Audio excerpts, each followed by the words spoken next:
the founder. So a great question that I want to ask is with regards to my business, besides the basic commission that we make, which is a 10% on all transactions that go through the platform, another thing we're looking at is brand partnerships, data as a service. And recently, I may not be able to disclose names and figures, but one thing that we are looking at is helping record labels outside and investors to invest in artists based on data, right?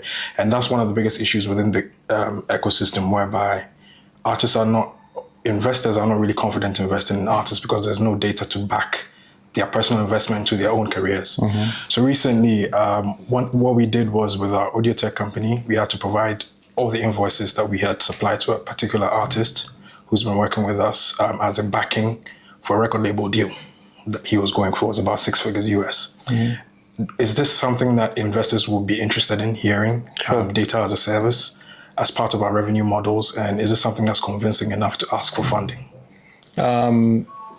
Funding mainly to launch the platform and to market it to scale. So ideally, you've launched already. There's money coming in. Well, we haven't launched Studio yet, as in the platform. We have the MVP, which is pretty much ready. We're just asking for funding to be able to complete it and launch and roll out properly.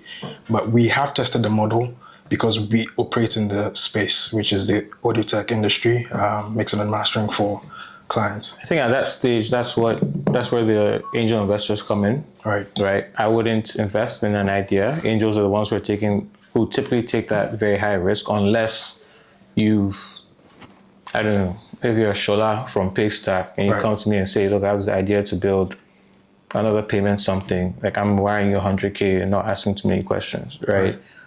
So track record is really what pushes a lot of those very big early stage funding amounts. Right. But otherwise, you really have to prove yourself and prove that there's demand and there's a demand for the product. And at the very least, somebody's paying you for these things before it goes pitch to a professional investor, a big VC investor. Right, cool. Second question is, you mentioned that with microtraction, what you're looking at is investing between 10 to 100, 20 to 100. I'm looking at a minimum valuation of max of 20 or 10? Of 2. 2, sorry.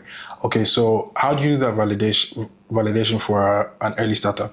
How's that validation done? So a lot of the time, when you're raising money, you're looking at how much equity you want to give away. I think Pam mentioned something around that, right? There's no exact science to it. Okay. Like you're very early stage. You barely have any numbers. Is it worth 100K? Is it worth 2 million? Whatever it is, we don't care, right? But we've tried to standardize the process. So I'm not investing, especially because we're early stage. So I'm not investing, 20K at 5 million or 10K. So we followed YC's model, right? YC gives they take 7% of your company. And I think at the time when they started, it was a $1.5 million valuation. This is a standard like that. This is how much you're going to invest. This is how much equity you're going to take in your business. This is the valuation. Let's keep moving. Whether or not that valuation actually makes sense is less of an issue, especially at a pre-seed stage. But you don't want to be, because you yourself don't want to be giving out too much equity in your business. And as an investor, I need to feel like I'm invested enough, equity-wise for this thing to make sense if there's a potential exit down the line for me to make my money back.